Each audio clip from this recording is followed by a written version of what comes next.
अपने सामाजिक परिवार के सभी सदस्यों को राम राम। जो कुछ हो रहा है ये कालखंड नियति कैसे तय कर रही है, इसको जरा देखना चाहिए। ये ठीक बात है कि अभी ईरान अमेरिका का युद्ध हो गया, अभी जिस तरह की स्थितियां बनी, भारत के लिए बहुत संकट भी आया। भारत कई बार कैच 22 में फंसा। इस्लामाबाद टॉक्स होने लगी, इस्लामाबाद मेमोरेंडम ऑफ अंडरस्टैंडिंग पे दुनिया आगे बढ़ रही है। दुनिया मतलब अमेरिका और ईरान, इजराइल के साथ। तो लेकिन भारत के लिहाज से क्या हो रहा है जरा समझना होगा। ऐसे में जब पाकिस्तान इस बात को लेकर खुश है कि इस्लामाबाद मेमोरेंडम ऑफ अंडरस्टैंडिंग पे युद्ध समाप्त होने वाला है, उसके भीतर एक बड़ा युद्ध हो रहा है। और वैसे तो उसके भीतर कुछ है नहीं, सब हमारा ही है, पाकिस्तान भी हमारे भीतर ही है। लेकिन फिर भी 1947 में जो हम बटे कटे और उसके बाद जो उसने कब्जा कर लिया हमारे उस हिस्से को जिसको जम्मू कश्मीर कहते हैं, और वो उस जम्मू कश्मीर को अपना एक कहीं के अलग से एक उसने कश्मीर बना रखा है, और हम उसको ऑफिशियली पाकिस्तान ऑक्युपाइड जम्मू कश्मीर कहते हैं। अब ये जो जम्मू कश्मीर का हिस्सा है, जाहिर है कि इस हिस्से को अगर हम देखें तो किशनगंगा, मुजफ्फराबाद, हटियाबाला, बाग, हवेली, पुंछ, सुधनोटी, कोटली, मीरपुर, भीमबर, ये सब वो इलाके हैं। और पाकिस्तान ऑक्युपाइड जम्मू कश्मीर में पिछले कुछ समय से जो हो रहा है वो जरा समझना बहुत जरूरी है। अब पाकिस्तान ऑक्युपाइड जम्मू कश्मीर 13,927 वर्ग किलोमीटर, जो मैंने नाम लिया आपको, मुजफ्फराबाद, मीरपुर, रावलकोट, भीमबर, कोटली, ये सब भारत के हिस्से हैं जो वहां उसने कब्जा कर रखा। दूसरा पीओटीएल है, जैसे पीओजेके है वैसे पीओटीएल है, Pakistan occupied territories of Ladakh, जिसको हम गिलगित बाल्टिस्तान के नाम से जानते हैं। ये लद्दाख का हिस्सा है और ये कितना बड़ा हिस्सा आप जानते हैं? इसमें गिलगिट है, बाल्टिस्तान है, हुंजा है और ट्रांस काराकोरम ट्रैक्ट जो है वो भी हिस्सा है। 64,817 किलोमीटर, यानी जितना जम्मू कश्मीर का हिस्सा कब्जा किया है उससे 5 गुना लद्दाख का हिस्सा कब्जा है अवैध रूप से। फिर एक और आता है जो सीओटीएल है, China occupied territories of Ladakh, जिसको हम अक्साई चीन के नाम से जानते हैं। 42,735 किलोमीटर। आप इसको समझिए।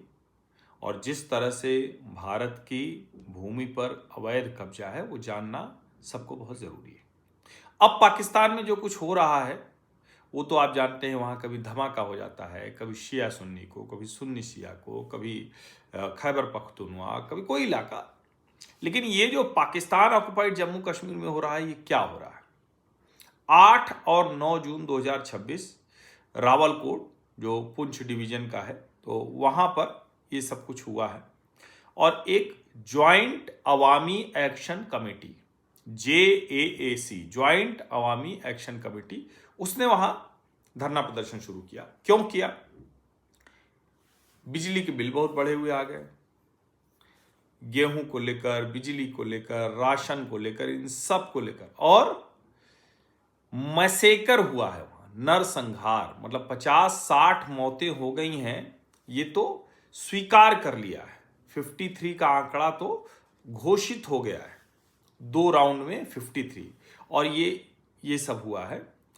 ये देखिए, पाकिस्तान का एडमिनिस्ट्रेशन 11 डेड मान रहा है, 7 सिविलियन 4 ईयर। और JAC ने बताया है, ऑफिशियल फिगर दिया है JAC का, 30 नागरिक मारे गए, 200 घायल हुए, और 5 जून से ये सब चल रहा है। अच्छा, ये हुआ क्यों? तो JAC जो है वो चूंकि लगातार ये धरना प्रदर्शन कर रहे थे, और एक JAC के एक एक्टिविस्ट थे शाहजेब हबीब, उनको मार दिया गया था। कहाँ मारा गया था? बरमांग ब्रिज है उसी के पास उनको गोली मार दी गई। उसके बाद ये धरना प्रदर्शन शुरू हुआ, और जब धरना प्रदर्शन शुरू हुआ तो इसको कुचलने के लिए शहबाज शरीफ, आसिम मुनीर की सरकार ने बहुत बड़ी तैयारी की। वो कितनी बड़ी तैयारी की वो मैं आपको बताता हूं। सरकार के साथ इनका 38 पॉइंट का एग्रीमेंट हुआ, लेकिन वो एग्रीमेंट बिल्कुल नहीं हुआ, समझिए। और अब ये विवाद बढ़ता चला जा रहा है और उसके बाद 30 मरे थे, बाद में 11 और मर गए, कुल मिला के 53 के ऊपर का नंबर ये हो चुका है।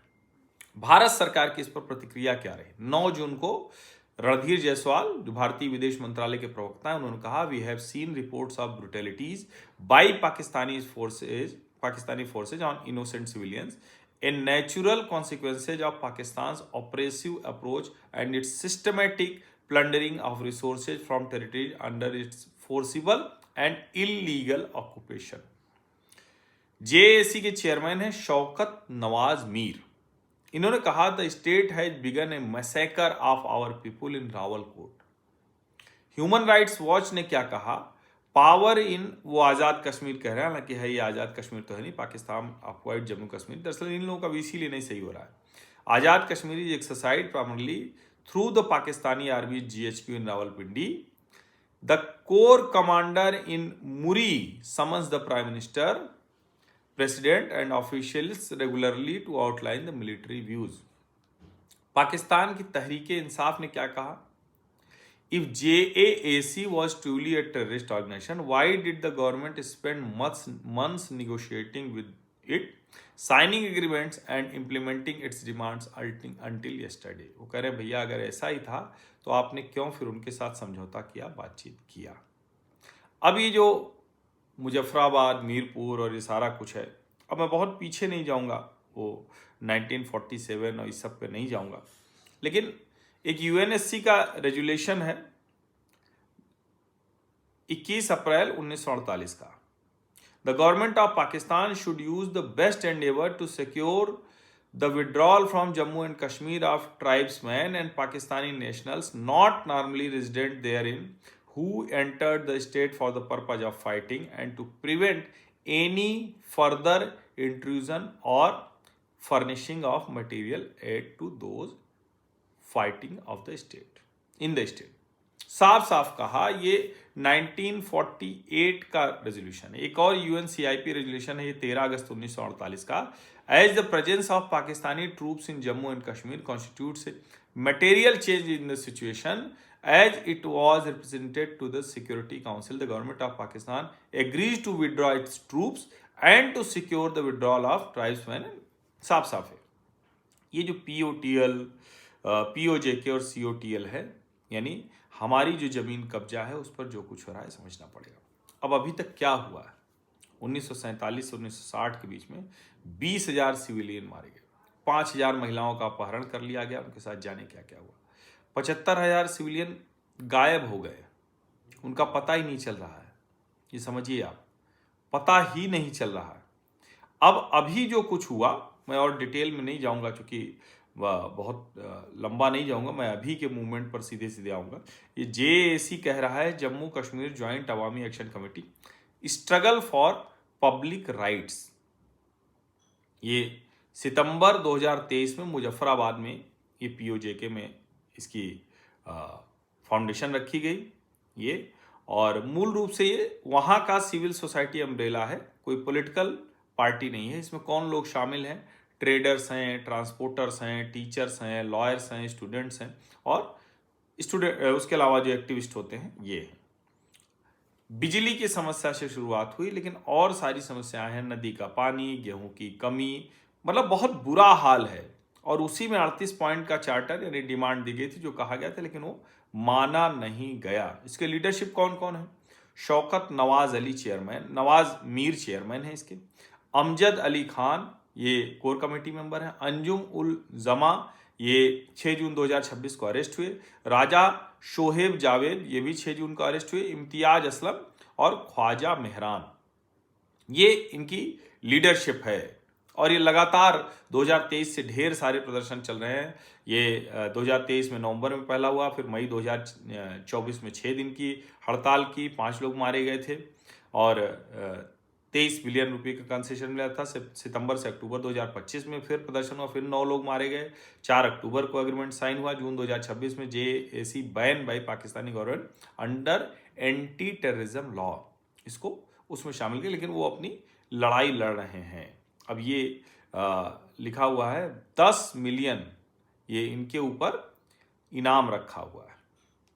अब सोचिए जरा, किस तरह से दबाने के लिए, किस तरह से कब्जा करने के लिए पाकिस्तान ऑक्युपाइड जम्मू कश्मीर। और जो शाहजेब हबीब मारे गए, तो शाहजेब हबीब को पकड़कर गोली मार दी गई। अब ये जाहिर है उसी के बाद ये गुस्सा। अब जब ये हुआ तो जो कैप्टन रिटायर्ड लियाकत अली हैं, अली मलिक, 14,000 लोगों को मांगा इन्होंने। फ्रंटियर कॉन्स्टेबलरी, इससे 6,000 पर्सनल रिक्वेस्टेड, इसमें 60% anti riot, 40% armed. Pakistani rangers 5,000 personnel requested, 60% anti riot, 40% armed. Islamabad police से भी 2,000 लोगों को इन्होंने मांगा। प्लेन क्लॉथ्स देन, मतलब सादे कपड़ों में चाहिए इनको। सिंध पुलिस से 1,000 लोगों को मांगा। लोकल एजेके पुलिस से ये पहले से है। टोटल 14,000 लोगों को मांगा और लोगों की हत्याएं हुई। अब जो मैंने कहा ना कि वो इस्लामाबाद मेमोरेंडम ऑफ अंडरस्टैंडिंग के चक्कर में पड़े हैं और पीओजेके में बड़ा बवाल हो रहा है। जाहिर है अवैध कब्जा किया है तो कब तक करोगे। तो साफ साफ दिख रहा है कि पाकिस्तान बड़ी मुश्किलों में है और हो सकता है कि आने वाले समय में नियति कालखंड तय करेगा तो ये आपको अच्छी खबर सुनाई दे। आप सभी का बहुत बहुत धन्यवाद। सब्सक्राइब अवश्य कर लीजिए, नोटिफिकेशन वाली घंटी दबा दीजिए, लाइक का बटन दबा दीजिए, अधिक से अधिक लोगों तक इस वीडियो को पहुंचाइए। मुझे लगा इस पर चर्चा हो रही, बातचीत हो रही, तो थोड़ा डिटेल के साथ आना चाहिए, इसीलिए आपको मैंने बताया कि जरूरी है। बहुत बहुत धन्यवाद।